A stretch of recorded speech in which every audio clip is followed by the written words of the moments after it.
우리 12월 들어서 매듭을 잘 짓자, 끝이 좋은 사람이 뭐냐, 이런 주제를 가지고 우리 대림절을 통해서 아기 예수의 탄생을 기다리고 있습니다. 오늘 셋째 시간인데 요셉을 묵상하고 지난 시간에 사도 바울, 그의 끝이 좋은 인생들을 이제 묵상하다가 오늘은 세 번째 시간, 마지막이 기억되는 인생이라는 제목을 가지고 예수 그리스도의 십자가 옆에 달렸던 행악자 중에 오른편 강도, 구원받은 강도의 이야기를 좀 같이 나누기를 원합니다. 여러분, 끝이 좋았던 성경상의 인물을 하나 선택하라고 한다면 믿음의 선지는 아니지만 탁 떠오르는 인물이 이 사람이에요. 예수님의 십자가 옆에 못 박혔던 이 강도, 끝이 좋았어요. 그렇지 않습니까? 구원을 얻었습니다. 끝이 좋았습니다. 사실 12월 첫 주에 이 강도를 묵상하고 싶었는데 좀 분위기가 그래가지고 요셉부터 이렇게 오늘 드디어 이 강도를 묵상하겠습니다. 여러분, 예수님이 십자가에 못 박히실 때 예수님 주변에 어떤 사람이 있었는가를 생각해 보면 참 재밌습니다. 아이러니하게도 예수님과 가장 가까이 있었던 사람은 강도였습니다. 충성스러운 제자들 아니었고 은혜를 입었던 추종자들이 아니었고 예수님이 십자가 못 박힐 때 고통 가운데 있었던 가장 가까이 있던 사람은 강도였습니다. 세상에서 가장 극악무도했던, 다시 말해서 가장 구원이 필요했던 사람이죠. 죽을 수밖에 없는 죄인이었는데 예수님과는 아무런 관계가 없는 사람, 그 강도가 예수님 가장 곁에 있었다는 사실은 전하는 메시지가 있는 것이죠. 여러분, 예수님과 함께 달렸던 이 구원받은 강도의 이야기는 이 사복음서가 공히 전하고 있습니다. 이게 무슨 말이냐면 그만큼 의미가 있는 것이고 전달할 메시지가 있는 건데, 이 마태, 마가, 누가, 요한에서 다 이 사실을 전하고 있는데요. 근데 마태와 요한 정도는 예수님 옆에 두 명이 달렸다 정도만, 존재만 전하고 있습니다만은 이 마가 같은 경우는요, 마가는 두 사람이 있었는데 이 두 사람 모두가 예수님을 비난했다고 전하고 있습니다. 오늘 본문으로 선택했던 누가복음에는요, 한 강도가 회개해서 구원을 받게 되었다고 소개하고 있는 것입니다. 자, 이 사복음서가 각각 다른 메시지를 우리에게 전하고 있는 것이죠. 왜 그런가 한번 제가 생각을 해보고 여러 이렇게 글들을 읽어봤는데 여러 가지 해석들이 있습니다만은, 첫째가 뭐냐면 인류를 위해서 죄를 대신 짊어지고 십자가에 죽으시는 예수 그리스도와 나란히 있었던, 마지막에 있었던 인물이 강도였다는 사실을 밝히기가 어딘가는 좀 깨름직한 거죠. 그래서 이 마태와 이 요한은 사실은 그냥 존재만, 두 강도가 있었다 정도만 했다고 그래요. 어떤 글에 보니까 그렇더라고요. 또 예수님의 마지막 인류를 위한 구원의 현장에 이 죄인의 모습을 끼워넣기가 좀 불편했을 수가 있죠. 왜냐하면 예수님이 그 강도랑 같은 동급이다, 동류다, 이런 인상을 주기 때문에 초대교회가 이 복음서를 쓸 때 아마 감안했다고 하는 글도 있습니다. 여러분, 그래서 마가 같은 사람은 강도가 모두 예수님을 비난하게 함으로 말미암아 그들과 예수님이 전혀 무관하다는 것을 강조했고요. 그런데 이 누가 같은 경우는 좀 특이한 복음서의 기록자죠. 이방인의 한 명으로서 이 삶의 자리에서 예수의 제자들처럼 살지는 못했지만 이 십자가에서 마지막으로 회개하고 구원받는 이 강도의 극적인 모습을 기록함으로써 이 구원이 어떤 것인가에 대한 소망을 이방인들에게 주고 싶었던 것이죠. 구원의 참 의미를 설명하고 싶었던 것 같아요. 그래서 오늘 이 강도의 끝이 참 아름답고 좋았는데 그걸 묵상하기 전에 이 누가의 기록의 목적인 구원이 뭔가를 한번 짚고 넘어가야 될 것 같습니다. 여러분, 누가는요, 구원을 뭐라고 설명하고 있냐면 사람의 어떤 행위나 업적이나 모습으로 이루어지는 게 아니라 하나님의 전적인 사건이라는 사실을 이제 이야기하려고 하는 것입니다. 많은 사람들은요, 인간의 윤리, 도덕, 선행, 여기에서 이 구원을 찾는 경향이 많이 있습니다. 그렇죠. 내가 얼마나 착한 일을 많이 했냐, 내가 얼마나 많은 사람들에게 유익을 끼쳤냐, 이거 가지고 본인이 구원을 받고 안 받고를 결정하는 사람들이 많아요. 예수 안 믿는 사람들도 그런 사람이 많지만 심지어는 우리 교회 안에 있는 분들도 내가 천국을 갈 수 있냐 없냐를 뭐를 보고 하냐면 내가 얼마나 착한 일을 많이 하냐, 거짓말 안 하고 남 눈에 피눈물 흘리지 않게 하고 손에 끼치지 않게 하고 양심적으로 법 잘 지키며 살았느냐, 여기에서 자기의 구원의 이유를 찾는 그런 성도들도 적지 않습니다. 나는 법 없이도 사는데 나 같은 사람이 천국 안 가면 누가 가? 뭐 저 사람 교회는 다니는데 저렇게 하나님 뜻대로 살지도 않는데 나는 그렇지 않잖아. 나는 꼬박꼬박 교회 오고, 그런데 나는 나쁜 짓 안 하고 교통법규도 안 어기고 나 같은 사람이 천국 가야지, 이렇게 생각하시는 분이 굉장히 많습니다. 여러분, 오늘 이 누가는요, 그렇게 생각하는 많은 사람들에게 구원관에 이 쐐기를 박는 거예요. 그렇게 되는 게 아니라는 거예요. 왜냐하면 이 강도는 어떤 존재냐면요, 윤리, 도덕, 선행 이런 것과는 거리가 먼 사람입니다. 윤리, 도덕, 선행으로부터 구원이 일어난다는 생각 자체 원천적으로 차단시키는 사람이에요. 그냥 악한 대로 산 사람이에요. 하고 싶은 대로 하며 산 사람이에요. 그러면서 이 사실을 이야기하면서 마치 바리새인과 서기관들에게 이렇게 이야기하는 것과 똑같아. 자, 봐라. 구원이 어떻게 일어나는지를 보라. 또 이방인들에게, 자기 선행으로부터 구원이 있다는 사람들에게 자 보라는 거예요. 구원이 어떻게 일어나는가. 구원은 신앙생활의 연륜이나 기간이나 업적이나 봉사나 헌신이나 지위나 어떤 직분에서 일어나는 게 아니라 하나님의 사건이라는 거예요. 왜냐하면 이 강도는 그와 전혀 무관하거든요. 이 강도는 신앙생활 한 적 없습니다. 신앙의 공로도 없고 봉사한 적도 없고 직분을 맡은 적도 없습니다. 그런데 그는 구원을 받고 있다는 사실입니다. 이런 사실을 통해서 누가는 먼저 이 구원에 대한 이야기를 먼저 시작하고 있는 거예요. 자, 오늘 그래서 이 끝이 좋은 인생은 뭐랑 연결되어 있냐면 구원과 연결되어 있습니다. 아무리 화려한 인생을 살고 아무리 어쩌고 저쩌고 살아도 마지막에 구원이 선포되지 않는다면 그건 멋진 인생 아닙니다. 바람직한 인생이 아니라고 우리에게 말씀하고 있습니다.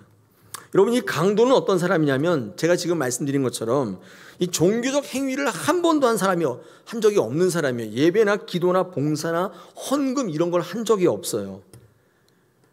그러므로 말미암아 구원이라는 것은 그 종교적 행위에 있지 않다고 이야기하고 있는 것입니다. 그 종교적 행위 자체에 있는 게 아니에요. 또 이 강도는요, 세상으로 자격 미달이에요. 흉악범이고 구제불능이고 격리시켜야 될 사람이죠. 선행 업적 이런 거와는 전혀 관계없는 자격 미달. 여러분, 그에게 구원이 선포되고 있다는 것입니다. 자, 그 강도가 구원을 얻었다. 그것도 한순간에 이렇게 이제 이야기하고 있기 때문에 이가 아름다운 이유는, 끝이 아름다운 이유는 결과적으로 그가 구원을 얻고 있기 때문인 것입니다. 이 강도에게 선포된 구원의 이 선포를 통해서 주님은 우리에게, 이 누가는 우리에게 무슨 말씀을 하고 있냐면 구원은 하나님께 있고 구원은 하나님이 하시는 일이고 우리가 관여하는 영역이 아닙니다. 여러분이 노력이나 업적이나 조건이나 환경 같은 것으로 얻을 수 있는 게 아니라는 거예요. 다시 말해서 도덕, 윤리, 선행, 이게 세상에는 최고의 가치 아니에요? 그 사람을 판단하는데 최고의 가치예요. 정직 이런 거. 그런 것으로 천국 가는 게 아니라고 우리에게 말씀하는 거예요. 십자가에서 주님은 이 구원의 전적인 주인이시고 그것을 선포하시는 분이고 그것을 결정하시는 분이라는 사실을 우리에게 아울러 일러주고 있으며, 그 주님께로부터 구원을 선포받는 그 강도가 가장 아름다운 인생인 거예요. 마지막에 구원이 선포되지 않지만 살아가는 과정 속에서 행복한 순간이 많았고 만족하는 순간이 많았다 할지라도 마지막에 구원이 선포되지 않으면 가장 불행한 인생이 되는 것입니다. 우리에게 그 큰 줄거리를 지금 던져주고 있습니다. 자, 그렇다면 이 구원에 대한 얘기를 좀 짚었는데, 구원이 선포되는 인생이 가장 아름다운 인생이로구나. 이거 꼭 기억하셔야 됩니다. 그게 가장 끝이 좋은 인생이에요. 과정이 너무 행복하고 너무 절절하고 너무 만족스럽고 너무 편했고 했다 할지라도 이 마지막에 기억되지 못한다면 결코 좋은 매듭이라고 할 수 없는 것이죠. 세상에서 가장 불행하고도 비극적인 인생이 되는 것입니다. 자, 그렇다면 이 강도가 어떻게 이 좋은 마무리를 할 수 있었는가? 여러분, 이 오늘 본문에 소개되어 있는 이 강도의 언행에서 몇 가지 이유를 한번 찾아볼 수가 있겠습니다. 먼저 첫 번째는 뭐냐면, 이 강도는요, 왠지 모르지만 회개와 자기 부인이 있는 사람이었습니다. 이게 놀라운 사실이죠. 여러분, 철저한 회개와 자기 부인이 있었다는 것을 우리가 어디서 발견할 수 있냐면, 여러분, 우리 40절과 41절 한번 제가 읽어보겠습니다.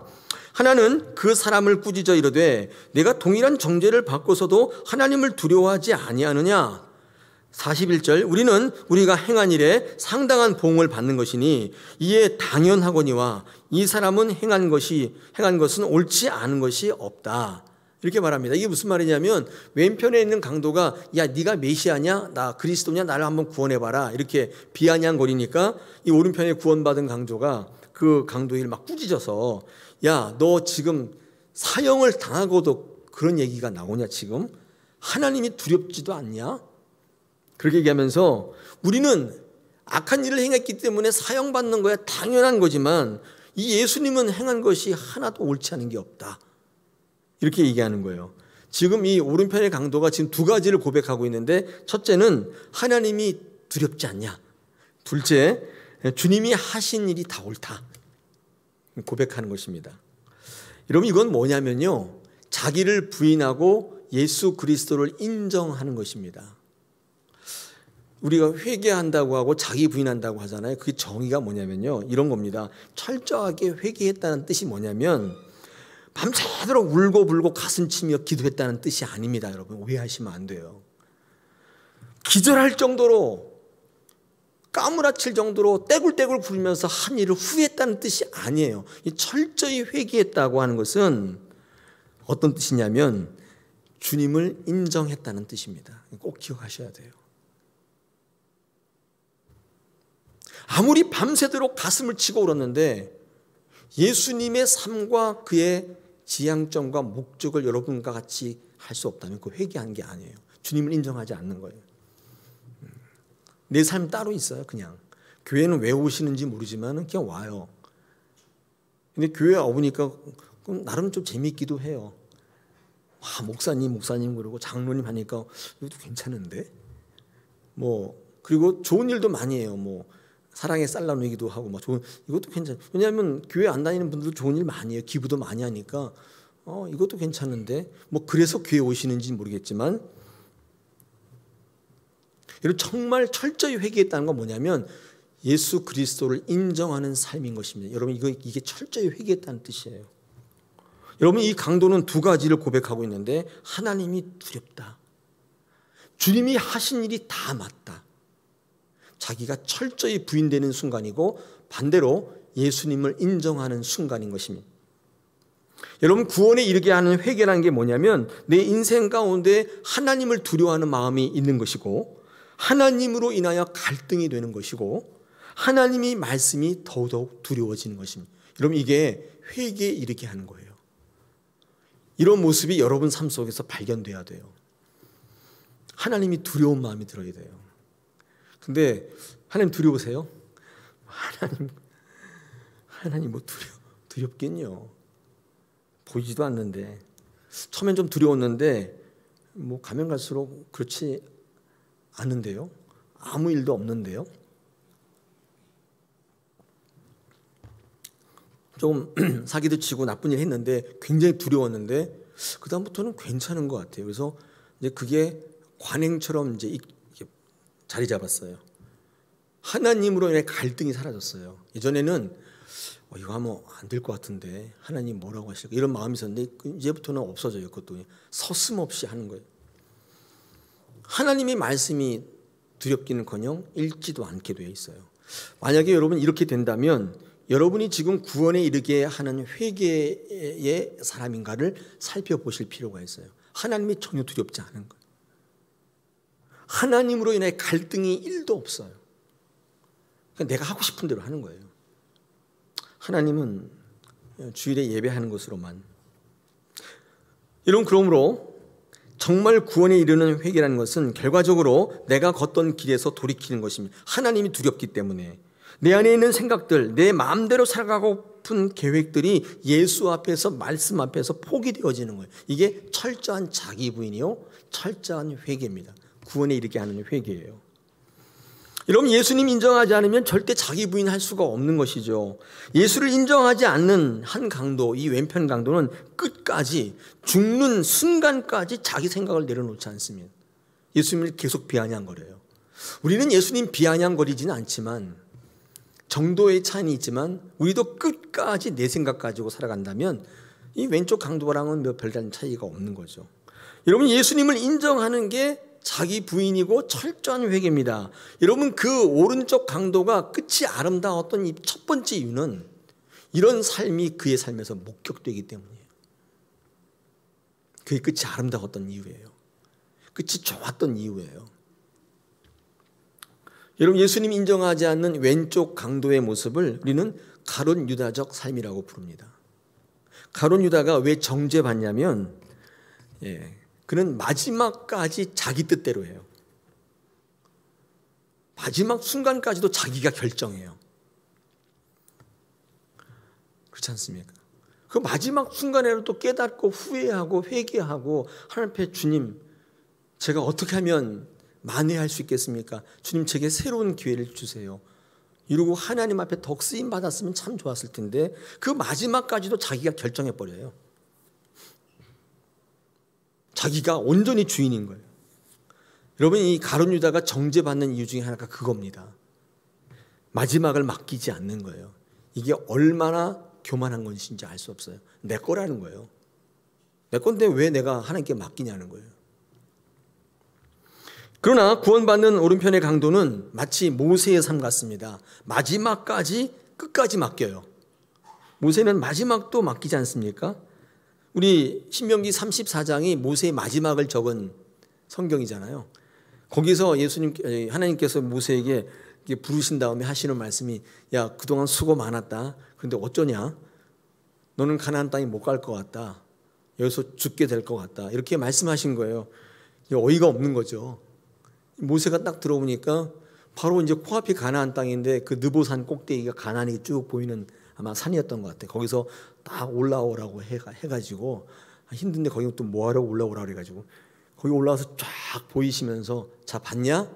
이것은 끝이다.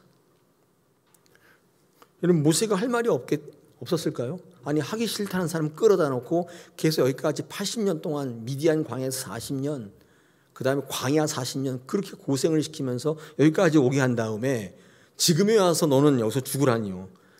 이게 말이 되는 얘기예요. 왜 항변이 없었겠어요? 뭐 실수 좀 했잖아요. 민수기 20장 보면요, 이 모세가 하지 않은 말도 막 했어요. 우리가 뭐 너에게 물을 준다는 둥, 하지 말라는 뭐 이렇게 막 바위도 막 치고 그랬잖아요. 실수했는데 그게 죽을 죄예요? 그렇게 고생을 했는데, 80년 동안 고생했는데 그렇게 했다고 그게 죽어야 되는 죄입니까? 저는 지금도 잘 모르겠어요. 그런데 신명기 34장 읽어보면 어디에도 이 모세는요, 자기 마음대로 마지막을 결정하지 않아요. 전적으로 맡겨요. 어디에도 항변이 없어요. 주님, 이럴 수가 있습니까? 이러고도 하나님이십니까? 뭐 이런 말이 없어요. 저의 모습과 완전히 다른 모습이에요. 저는 잘 따지거든요. 조목조목 따져요. 다 번호 매겨가지고 상대방이 말 한마디 못하게 만들어요. 이게 제 특기예요. 저랑 완전히 달라요. 모세는 얼마나 말이 많았겠어요. 할 말이 많았겠어요. 근데 아무 말 하지 않습니다. 여러분, 이 오른쪽 강도의 삶이 아름다웠던 것은 이렇게 자기 전적인 부인과 회개를 통해서 마지막을 함께 전적으로 맡기는 거예요. 이게 되게 중요한 모습입니다. 여러분은 평생 신앙생활 했어도 여러분 자신을 맡기고 있습니까? 만약 그렇지 못했다면 그 오른쪽 강도하고 여러분과 누가 더 구원을 받을 만한 거예요. 뭐 평생도록 예수 믿었다고 구원을 받는 그런 연공서열이 아니잖아요. 숫자에 따라서 구원의 순서를 정하는 게 아니기 때문에 우리는 과연 그 오른편의 강도보다 더 구원 받을 만한가? 생각해 보실 수 있겠죠. 오늘 이 오른편 강도가 끝이 아름다운 인생으로 끄집어 올린 것은 바로 그가 전적으로 하나님 앞에 끝을 맡기는, 철저히 회개하는, 주님을 인정하는 삶이었기 때문이라고 말씀드릴 수 있어요. 사랑하는 여러분, 주님을 인정하셔야 돼요. 여러분이 인정하는 게 아니라, 여러분을 인정하는 게 아니라 주님이 여러분 삶 속에 어떤 존재인지를 인정하시고 그리고 거기다 맡기실 수 있어야 돼요. 그래야 아름다운 마무리를 할 수 있는 것입니다. 제가 이렇게 얘기했더니 어떤 분이 저한테 이렇게 질문하는 거죠. 목사님, 이거 너무 불공평하지 않아요? 어떤 사람은 마지막에 회개해서 구원받고, 어떤 사람은 평생 신앙생활 열심히 매일 토요일마다 와서 청소하다가 무슨 부서 맡겨가지고 안 하면 계속 욕먹고, 이렇게 평생 신앙생활 했는데 이거 이거 불공평하지 않습니까? 이렇게 이야기하죠. 그럼 사실은 말씀이, 저도 죽기 직전에 예수 믿고 구원받으랍니다. 여러분들, 이분은 이렇게 말씀하신다면 이분은 구원받지 못할 요소들을 많이 가지고 있어요. 그 대표적인 게 뭐냐면 아직까지도 모든 것을 자기가 한다고 생각하고 있는 거예요. 믿음도 구원도 여전히 자신이 할 수 있다고 생각. 이게 큰 오류예요. 여러분, 정말 그게 담보된다면 저도 그렇게 하겠어요. 이 믿음도 구원도 여러분이 하는 게 아니에요. 마지막에 믿고 싶다고 믿어지는 게 아니고, 어떤 일정 시점에 내가 믿겠다고 믿어지는 게 아니고, 어떤 식의 구원을 여러분이 결정하는 게 아니잖아요. 구원과 믿음은 우리의 선택사항이 아니에요. 하나님이 전적으로 베푸시는 은혜이고 선물이에요. 여러분, 그걸 여러분이 어떻게 주장해요? 이렇게 말한다는 사실 자체가 믿음과 구원과 멀어져 있는 거예요. 여러분, 죽기 직전에 믿을 수만 있다면 그것도 하나님 주신 은혜잖아요. 하나님이 결정하시는 거예요. 예수도 내가 믿고 결정해서 믿고, 구원도 내가 결정해서 받고, 이게 무슨 신앙이에요? 이게 무슨 땅 따먹게 하는 거예요. 그러므로 내가 어떻게 했는가 보다도 더 중요한 건 뭐냐면, 내가 하나님 앞에 어떤 존재로 서고 있느냐가 굉장히 중요한 거예요. 그게 신앙인 것입니다. 여러분, 내가 어떻게 했느냐의 방법과 요령을 배우지 마시고 교회 예배하면서 내가 하나님 앞에 어떤 존재인지를 자꾸 알아가셔야 돼요. 그 구원이 임하는 끝이 아름다운 인생이 될 수 있다는 거예요. 여러분, 이 행악자 오른편의 강도가 끝이 아름다웠던 이유는 철저한 자기 부인과 회개, 다시 말해서 주님을 내 삶 속에 인정하는 고백, 굉장히 중요한 아름다운 모습 중 하나였던 것입니다. 사랑하는 여러분, 주님을 인정하세요. 여러분 인생 가운데 행하고 계신 하나님의 뜻을 바라보시고 아멘하세요. 제게 주신 게 가장 좋은 것입니다. 그렇게 인정하십시오. 하나님께서 거기에 구원을 선포하시고 여러분 정말 아름다운 마무리하게 하실 거예요. 여러분, 두 번째, 이 행악자의 언행으로부터 발견되는 아름다운 모습이 두 번째 있는데, 그것은 온전한 신뢰인 것입니다. 여러분, 이 오른편의 강도의 삶 속에 주님을 온전히 신뢰하는 모습을 발견할 수 있습니다. 이게 무슨 말이냐면요, 제가 볼 때 이 강도가 예수님에게 나를 기억하옵소서 이렇게 42절에 얘기하잖아요. 당신의 나라에 임하실 때 나를 기억하옵소서, 이 말을 할 수 있는 여건이 아니라고 본 거죠. 왜냐하면 지금 주님이 옆에서 지금 십자가에 달려가지고 가시 면류관에서 피가 막 줄줄줄 막 흐르고 있고 막 쳐져서 막 이러고 있는데, 나도 힘든, 똑같아요. 지금 같이 못 박혀서 같이 죽어가고 있는데, 여러분 거기다 대고 구원해달라는 말이 나와요? 나와요? 저는 안 나올 것 같아요. 그냥 하려고 딱 봤는데 나보다 더 극심한 고통이에요. 예수님 막 창도 막 찌르잖아요. 막 찌를 때마다 피와 물을 막 다 쏟고, 머리는 피가 막 떨어지고 있고, 달렸기 때문에 막 처져가지고 손은 막 다 찢어지고 있고 막 이러고 있는데, 거기다 대고 저를 기억하옵소서 그 얘기가 나와요? 아니, 나오는 게 아니라 그럴 상황이 아니잖아요. 예를 들어서 예수님께서 오병이어를 막 기적을 일으키는 그 현장이라면 가능해요. 막 기적을 베푸는데 죽은 자를 막 살려내고, 오병이어로 기적 있죠. 5개 떡과 두 마리 고기를 가지고 5,000명을 막 나눠주고 있어요. 입이 떡 벌어져요. 그때 앞에 쫓아나가서 주님 저를 기억하옵소서. 이거는 가능해요. 근데 나랑 똑같아. 지금 막 십자가에 못 박혀서 막 죽고 있어요. 막 쓰러지고 있는데 주님 당신의 나라가 어디 있어요 지금. 나를 기억하옵소서. 그게 가능하냐는 거예요. 저는요 그 강도의 모습을 통해서 그가 어떻게 구원을 요청할 수 있었느냐, 전적인 신뢰라고 보는 겁니다. 온전한 신뢰. 제가 지금 어떤 신뢰라고 말씀드렸어요? 온전한 신뢰.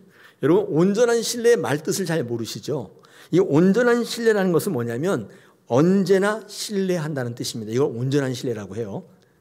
이 온전한이란 말이 붙으면 항상 언제나 늘 항상 함께해요. 성경에 온전하다, 전적이다란 말은 항상 이런 뜻입니다.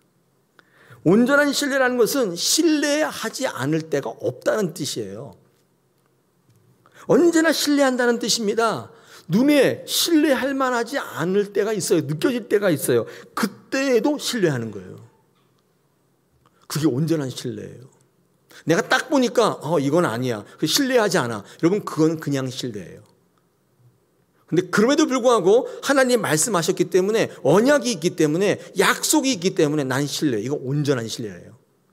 성경이 우리에게 요구하는 신뢰는 그냥 신뢰 아니에요. 성경이 우리에게 요구하는 감사는 그냥 감사가 아닌 거예요.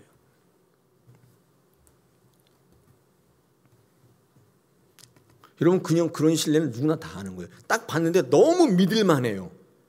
누구나 다 신뢰해요. 누구나 다 감사하는 거예요. 근데 성경이 우리에게 요구하는 것은 온전한 신뢰. 여러분 이 강도의 모습에서 뭐가 발견되고 있어요? 온전한 신뢰가 발견되고 있어요. 왜? 더 이상 신뢰할 만한 대상이 아닌 거예요. 기적을 베풀고 있지 않아요. 죽은 자를 살리고 있는 게 아니라 지가 죽고 있단 말이에요. 자신이 죽고 있어요. 십자가에서 피를 흘리고 죽고 있어요. 뭐를 신뢰하라는 거예요? 그런데 이 오른편 강도는 그 예수를 신뢰하고 있습니다. 왜 그랬느냐? 왜 그래야만 되느냐? 예수님이 그런 분이세요. 우리 로마서 5장 8절에서 이렇게 이야기하고 있습니다. 우리가 아직 죄인 되었을 때에 그리스도께서 우리를 위해 죽으심으로 하나님께서 우리에 대한 자기의 사랑을 확증하셨다. 주님은 어떤 분이시냐면 사랑할 만에 사랑한 게 아니라 우리가 어떨 때요? 죄인 되었을 때. 그게 무슨 말이에요? 사랑할 만한 게 아니라는 거예요. 딱 보니까 어떻게 저런 걸 사랑하냐? 이럴 때. 흉악해요. 기준 미달이에요. 쇳덩어리예요. 저거 사랑했다가는 손해가 막심할 것 같아요. 그런 저와 여러분을 사랑하신 거예요. 사랑을 확증시켜 주신 거예요. 온전한 사랑이에요. 여러분 사랑할 만한 거를 사랑하는 건 누구나 다 하죠. 그건 그냥 사랑이에요. 사랑 아닌 건 아니지만 사랑이에요. 근데 주님은 어떤 사랑이에요? 온전한 사랑. 근데 참 이상하게도 이 오른편 강도의 말과 언행 속에 이 온전한 것이 발견되고 있는 거예요. 제가 오늘 이 설교 때 이 강도가 끝이 참 아름답다고 단언하는 이유 중에 하나인 것입니다. 제가 목사이지만 제 마지막에 아름답다고 단언하지 못하는 이유는 온전하지 않기 때문이에요. 어떨 때는 했다가 어떨 때는 아닌 것 같아요. 갈아타요. 그것 때문이에요. 아름답지 않은 거예요. 우리 주님은 온전하신 분이에요. 뭐 할 만한 때 이런 게 없어요. 언제나 늘. 주님 우리에게 항상 요구하십니다. 쉬지 말고 범사에 항상 신실한 모습을 우리에게 요구하고. 왜요? 그게 구원이 선포되고 끝이 아름다운 결정적 이유 중에 하나예요. 상황에 따라 이렇게 하면 굉장히 현명해 보이시죠. 그런데 마지막이 비극적일 수 있어요. 강도는 모든 걸 맡길 수 있는 조건이 아닙니다. 오히려 왼쪽 강도의 반응이 더 정상적이에요. 딱 보니까 아니에요. 예수님 막 죽어가고 있는데 피 흘리고 죽어. 아닌 거예요. 예전에 오병이어 때 보긴 봤는데 그때라면 모를까. 지금은 아니에요. 그래서 딱 보니까 야 예수님 당신 처지를 보니까 그냥 너나 잘하세요. 너나 한번 잘 살아보세요. 이렇게 된 거죠. 오른편 강도는 그런 주님을 바라보면서 전적으로 신뢰합니다. 자, 여러분, 이 강도가 자기 철저하게 부인하고 예수님을 철저하게 신뢰했던 것은요, 절대로 그 강도에게서 찾을 수 없는 겁니다. 인간에게서 나오는 게 아니에요. 여러분, 성령이 관여하시는 역사인 것입니다. 우리 초대교회는요, 이런 역사의 변화를 성령의 역사로 규정하고 있습니다. 성령은 우리와 함께 하셔서 할 수 없는 상황 가운데 하나님과 연합하게 만드시는 영이에요. 성령이 임하시면 우리의 가진 것으로 살지 않게 하시고 하나님께로 나아가게 만드시는 특별한 역사가 있습니다. 베드로가 시원찮았지만 성령이 함께 하실 때 아름다운 고백을 해요. 주는 그리스도시요 살아계신 하나님의 아들이라고 고백할 수 있었던 것도 베드로의 내부에서 찾을 수 없는 거예요. 성령이 이끄시면 그런 고백을 하는 거예요. 산헤드린 공회에서 베드로가 설교하는데 장로들이 깜짝 놀라는 거예요. 야, 어떻게 저렇게 유식하게 설교를 하냐? 저 사람이 못 배운 사람이 아니더냐? 성경에 나와요, 사도행전에. 성령이 함께하니까 터지는 거예요. 여러분, 이 행악자의 이언 자기 부인과 하나님의 전적인 신뢰를 이상하게 보지 마십시오. 성령께서 그 가운데 그의 구원을 주장하고 있는 것입니다. 그러므로 성령과 동행하는 것이 가장 아름다운 거예요.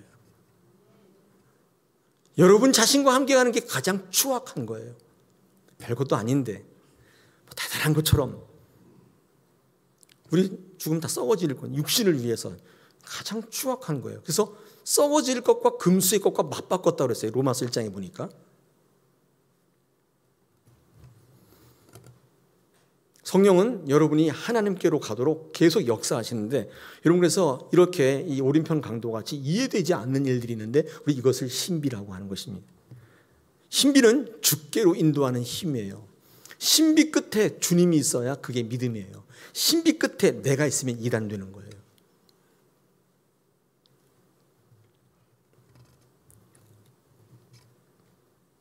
여러분, 우리는 주님이 십자가에 못 박혀 있는 그 예수 그리스도에게 신뢰할 수 있습니까?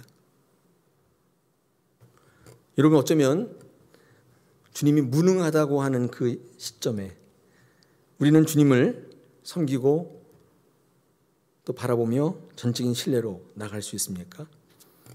여러분, 오병이어 현장에서 주님을 따르겠다고 고백할 수 있는데 저는 개인적으로 그건 주님의 신뢰라고 보지 않습니다. 왜냐하면 그 현장에는 기적이 있었기 때문이에요. 기적이 있었기 때문이에요. 근데 정말 주님에 대한 이 신뢰는요, 주님이 무능력하게 고난 받으실 때, 많은 사람들이 저 사람 죽이라고 소리칠 때, 그때도 여전히 주님께로 나갈 수 있는가의 문제인 것입니다. 만약에 우리가 왼편 강도와 같이 그런 모습을 답습하고 있다면 우리는 과연 구원받을 만한 온전한 신앙이라고 할 수 있을까요? 오늘 이 아침에 끝을 잘 마무리하라는 주제를 가지고 말씀 나누고 있는데 한번 돌아보시길 축복합니다. 여러분은 오른편 강도보다 더 구원받을 만하신가요? 더 오래 믿어왔잖아요. 더 많은 일들을 하고 있습니다. 여러분, 우리는 때로는 무력하지 않습니까? 주님께서 우리에게 세상의 빛과 소금이 되라고 하셨는데 그렇게 살지 못할 때 참 많이 있습니다. 여러분, 교회가 세상의 이정표를 제시하면서 모범이 되어야 하는데 때로는 세파에 얻어맞아가지고 피를 철철 흘리기도 하고 손가락질을 받으면서 세상에 끌려다니기도 합니다. 여러분, 그래서 많은 사람들이 더 이상 성도를, 교회를 신뢰하지 않습니다. 저렇다는 거예요. 신뢰할 만하지 않다는 거예요. 여러분, 그러나 그때에도 이 강도처럼 주님이 그 교회에 계시기 때문에 그분이 하나님의 인침받고 성령이 그들을 붙잡고 있기 때문에 그럴지라도 주의 말씀과 약속 믿고 전적으로 신뢰하며 주님 앞에 나오고 계십니까? 딱 보니까 아니에요. 그런 겁니까? 그렇다면 아름답지 않은 겁니다. 아름답지 않은 거예요. 제가 결혼 주례 엄청 많이 했는데 다사랑 교회에서도 뭐 몇 번 했는데 전에 교회에서 굉장히 많이 했어요. 근데 제가 결혼 주례할 때 저랑 항상 5번을 같이 공부해야 주례해 준다는 조건이 있습니다. 신앙을 공부하고 결혼할 준비를 시켜주고 이렇게 하는데 이게 얘기를 들어보면요, 야, 이런 결혼을 왜 하냐 싶은 결혼들이 있어요. 뭐 직장도 변변치 않고 집도 없어요. 어디서 사냐 그랬더니 아직 안 구했대요.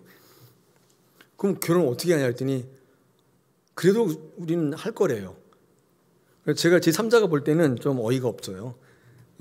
그러면 뭐 어디서 살겠지 뭐 이렇게 생각을 하는데, 제가 그래서 그건 조금 무모한 거 아니냐, 어느 정도 이렇게 준비해놓고 해야 되는 거 아니야. 그래도 무작정 하겠대요. 여러분, 그러면 신뢰하는 거예요. 신뢰하는 거예요. 그 많은 사람들이 그런 무모한 결혼이라고 얘기하는데 제가 이렇게 상담을 해보니까 그러면 정말 사랑하는 거예요. 제게 신학하겠다고 추천서를 받으러 오는 분들이 있어요. 그럼 제가 신학하면 어떻게 되는지 다 얘기해줘요. 거의 죽을 수 있다. 근데 그분들이 핑크빛 환상을 가지고 와요. 그래가지고 신학하면 뭐가 되는? 그래서 내가 죽을 수 있다, 굶어 죽을 수 있다, 뭐 완전히 뭐 망할 수 있다 다 얘기해주면 그래도 하겠다면 진짜예요. 그 다음에 안 와요. 한 반은. 그런 거였어요. 그리고 왜 안 와요? 근데 그래도 와서 해달라고 하면 그분은 진짜예요. 그래서 결혼하겠다는 분, 신학하겠다는 분 오면 그냥 악담을 늘어놔요, 제가. 그래도 하겠다면 진짜인 거예요. 사랑하는 여러분, 우리가 주님이 능력 있을 때만 주님이라고 하고 주님이 나에게 위해를 가는 것처럼, 해를 끼치는 것처럼, 나를 자꾸 억압하는 것처럼 생각해서 내가 유익하지 않을 때 주님을 바라보지 않는다면 저와 여러분이 그 강도보다 나은가요? 저와 여러분의 삶과 언행 속에 그런 것들이 발견되고 있나요? 여러분이 아름다운 이유인 것입니다. 오늘 이 강도의 삶 속에서 두 가지를 발견한 거죠. 주님을 인정하는 거. 네가 그러고도 정죄를 받고도 아직 하나님을 두려워하지 않냐? 주님은 하나도 틀린 게 없다. 두 번째는 피를 철철 흘리고 있는 그 예수님 모습을 통해서 구원을 요청하는 그 모습, 전적인 신뢰가 발견되는 것입니다. 여러분, 그래서 예수님은요, 이 십자가에서 이 강도에게 구원을 선포합니다. 제가 아까 말씀드렸죠. 가장 아름다운 인생이 어떤 인생이에요? 구원이 선포되는 인생입니다. 가장 끝이 좋은 거예요. 가장 아름다운 인생인 것입니다. 그래서 좋은 끝을 위해서는요, 끝에서부터 시작하셔야 돼요. 우리나라 말에 시작이 반이라는 게 있는데 그렇게 하면 안 돼요.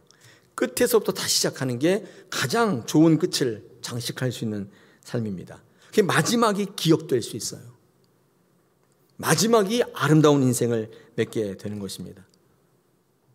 제가 예전에 한번 이 얘기를 했는데 우리 그 예화 가운데 존 메이저 총리, 영국 총리의 친구였던 스탠리 케빈의 아들, 이름은 잘 모르겠는데 그 아들이 옥스포드 대학의 법과대학에 수석으로 합격해가지고 이제 이 스탠리라는 사람이 이 존 메이저 총리에게 이 아들 자랑을 하러 딱 데려왔어요. 그래가지고 이 영국 총리가 이 스탠리의 아들에게 야, 똑똑하다 너. 어떻게 그 어려운 옥스포드 이 법과대학에 수석으로 들어갔냐 막 이렇게 칭찬하면서 용돈도 주고 물었다는 거예요. 너는 어떤 변호사가, 어떤 법조인이 되고 싶냐? 민권, 인권 변호사가 되고 싶다. 불행한 일, 억울한 일을 당하는 사람들을 위해서 대변하고 싶다. 너무 훌륭한 생각이네. 그런 다음에 뭘 하고 싶냐? 아저씨처럼 총리에 도전하고 싶어요. 그 좋은 생각이다. 그 다음엔 뭘 하고 싶냐? 그 다음에 별로 생각한 적이 없어가지고 그 다음에요, 은퇴를 하고 싶습니다. 그것도 좋은 생각이야. 인생은 황혼이 찾아오지. 그 다음에 뭘 하고 싶냐? 이게 이 아이가 자꾸 당황해지는 거예요. 그 다음엔 죽고 싶어요. 죽겠죠. 존 메이저 총리가 그 스탠리 아들에게 이렇게 얘기했다고 합니다. 너는 바보야. 끝에서부터 다시 시작해. 아름다운 마무리의 인생은 끝을 향해 달려가는 게 아니라 끝에서부터 다시 시작하는 거예요. 잊혀지지가 않는 글이에요. 끝에서 다시 시작하는 거예요. 끝을 향해 달려가는 게 아니라 끝에서 다시 시작하는 거예요. 그때 아름다운 마무리를 할 수 있다는 것입니다. 할렐루야. 네. 여러분 지금 끝을 향해 달려가시죠. 그러지 말고 끝에서 다시 시작하셔야 돼요. 그때 아름다운 마무리합니다. 여기까지 설교하면 예수님께 좀 죄송할 것 같아서. 여러분, 예수님은요 사명을 끝까지 붙잡잖아요. 피를 철철 흘리는데 웬 강도가 옆에서 막 살려달라고, 나도 힘들어 죽겠는데, 아니 평상시 얘기할 때 안 듣다가 꼭 이럴 때 와가지고 그런 강도라고 생각해서 지금 영업 끝났어 이렇게 얘기할 수 있는데, 그렇죠? 예수님은 그 피 흘리는 가운데 눈을 이렇게 뜨고 고통 가운데 그 강도를 주목합니다. 사명을 잊지 않으셨어요. 끝없는 심연의 고통 속에 자신에게 집중하는 게 아니라 그 강도를 쳐다봅니다. 여러분, 이거 굉장히 아름다운 인생입니다. 내가 지금 그럴 수 없는 형편이기 때문에 너는 관계없어, 나 괴롭히지 마, 나 이대로 살도록 내버려둬, 이렇게 하는 게 아니라 그 흘러내리는 피 사이로 그 강도를 보는 거예요. 얼마나 큰 고통이 있었습니까? 여러분, 그게 사명인 것입니다. 사명은 아름답습니다. 할렐루야. 네, 그래서 그가 하나님 앞에 예수님처럼 아름다운 인생이 없는 거예요. 부록입니다. 오늘도 우리는 삶 속에서 행복했던 순간들, 만족했던 것들을 끄집어 안고 끝도 내가 주장하려는 그런 불신앙의 삶보다도 우리의 마지막이 주님께 기억되는, 구원이 선포되는 귀한 삶을 살아가시기를 축복합니다. 귀한 한 해 잘 마무리하시고 그런 귀한 삶을 살아가시기를 원합니다.